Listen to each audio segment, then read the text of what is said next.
ಪಕ್ಷಿಗಳು ನೋಡಿದ ತಕ್ಷಣ ನಮಗ್ ನೆನಪಾಗೋ ಫಸ್ಟ್ ಜಾಗ ಯಾವ್ದು ಹೇಳಿ? ಎಸ್, ರಂಗನತಿಟ್ಟು. ಇಲ್ಲಿದೆ ರಂಗನತಿಟ್ಟಿನ ಸ್ವಾಗತದ ಹೆಬ್ಬಾಗ್ಲು. ಇಲ್ಲಿಂದ ಮುಂದೆ ರಸ್ತೆಯಲ್ಲಿ ಹೋಗ್ತಾ ಇದ್ದಾಗ ಎರಡು ಕಡೆನೂ ಕೂಡ ನಮಗೆ ತುಂಬ ಹಸಿರು ಪರಿಸರ ಕಾಣಿಸ್ತದೆ. ವಿಶೇಷವಾಗಿ ಸಾಲಾಗಿ ನಿಂತಿರೋ ತೆಂಗಿನ ಮರಗಳು ತುಂಬ ಚೆನ್ನಾಗಿ ಕಾಣಿಸ್ತಿವೆ ಅಲ್ವಾ?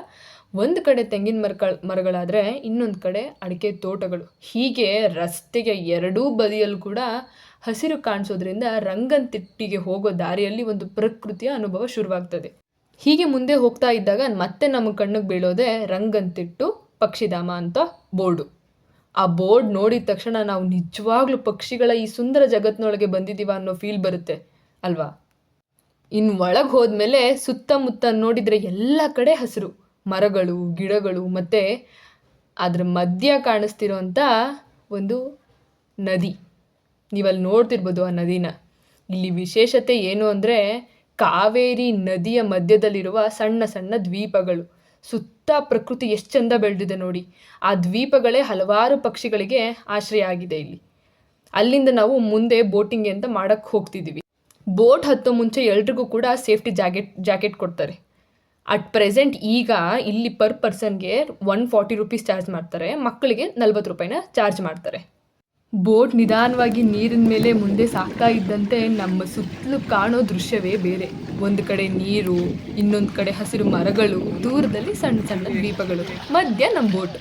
ಈ ಸಮಯದಲ್ಲಿ ಕುವೆಂಪು ಅವರ ಒಂದು ಸಾಲು ನೆನಪಾಗುತ್ತೆ ನೋಡಿ, ಜಯ ಸುಂದರ ನದಿವನಗಳ ನಾಡಿ ಅಂತ. ಈ ಒಂದು ಸಾಲು ಇಲ್ಲಿನ ದೃಶ್ಯಕ್ಕೆ ಎಷ್ಟು ತುಂಬ ಚೆನ್ನಾಗಿ ಹೊಂದುತ್ತೆ ಅಲ್ವಾ? ಅಂದರೆ ನದಿಯೂ ಇದೆ, ಅದ್ರ ಸುತ್ತಲಿರುವ ವನವೂ ಕೂಡ ಇದೆ. ಎರಡು ಸೇರಿ ಒಂದು ಸುಂದರವಾದ ಪ್ರಕೃತಿಯ ಜಗತ್ತು. ಮತ್ತೆ ನಮ್ಮ ಗಮನ ಹೋಗೋದೆ ನೀರಿನ ಕಡೆ. ಆದರೆ ಶಾಂತವಾಗಿ ಕಾಣೋ ನೀರಿನ ನಡುವೆ ಒಂದು ವಿಶೇಷ ದೃಶ್ಯ ನಮ್ಮ ಕಣ್ಣಿಗೆ ಬೀಳುತ್ತೆ ನೋಡಿ, ಅದೇ ಆ ಮೊಸಳೆ. ನೀರಿನ ದಂಡೆಯ ಮೇಲೆ ಸುಮ್ಮನೆ ಬಿಸಿಲು ಕಾಯ್ತಾ ಮಲಗಿರೋ ಮೊಸಳೆಯನ್ನು ನೋಡಿದಾಗ ಆ ನದಿಯೊಳಗೆ ಎಷ್ಟು ರೀತಿಯ ಜೀವಿಗಳು ಬದುಕ್ತಾ ಇವೆ ಅನ್ನೋದು ಗೊತ್ತಾಗುತ್ತೆ. ರಂಗನತಿಟ್ಟಲ್ಲಿ ಮೊಸಳೆಗಳು ಈ ನದಿ ಪರಿಸರದ ಒಂದು ಭಾಗ ಆಗಿರೋ ಕಾರಣ ಆದ್ದರಿಂದ ಬೋಟಿಂಗ್ ಮಾಡುವಾಗ ಸೇಫ್ಟಿ ಜಾಕೆಟ್ನ ಹಾಕೊಳ್ಳೋದು ಒಂದು ಮತ್ತು ಪ್ರಾಣಿಗಳಿಗೆ ತೊಂದರೆ ಕೊಡದೇ ಇರೋದು ತುಂಬ ಮುಖ್ಯ. ಆಮೇಲೆ ನಮ್ಮ ವಿಡಿಯೋದಲ್ಲಿ ನೀವು ನೋಡ್ಬೋದು ಮಳೆ ಹನಿಗಳು ಬೀಳ್ತಿರೋಂಥ ದೃಶ್ಯ. ನೀರಿನ ಮೇಲೆ ತುಂಬಿರು ಮಳೆ ಹನಿಗಳು ಬೀಳ್ತಾ ಇರೋದು, ಅದ್ರ ಜೊತೆ ಸುತ್ತಲೂ ಹಸಿರು, ದೂರದಲ್ಲಿ ಕಾಣುವಂಥ ದ್ವೀಪಗಳು. ಆ ಕ್ಷಣದ ಫೀಲೇ ಬೇರೆ ಅಂತೀರ ಅಲ್ವಾ? ಮಳೆಯ ಹನಿ ನೀರಿನ ಮೇಲೆ ಬಿದ್ದಾಗ ಸಣ್ಣ ಸಣ್ಣ ಅಲೆಗಳು ಹುಟ್ಟುತ್ತವೆ. ಆ ಅಲೆಗಳ ನಡುವೆ ಬೋಟ್ ಸಾಕ್ತಾ ಇರೋ ದೃಶ್ಯ ನೋಡೋಕ್ಕೆ ತುಂಬ ಚೆನ್ನಾಗಿರುತ್ತೆ.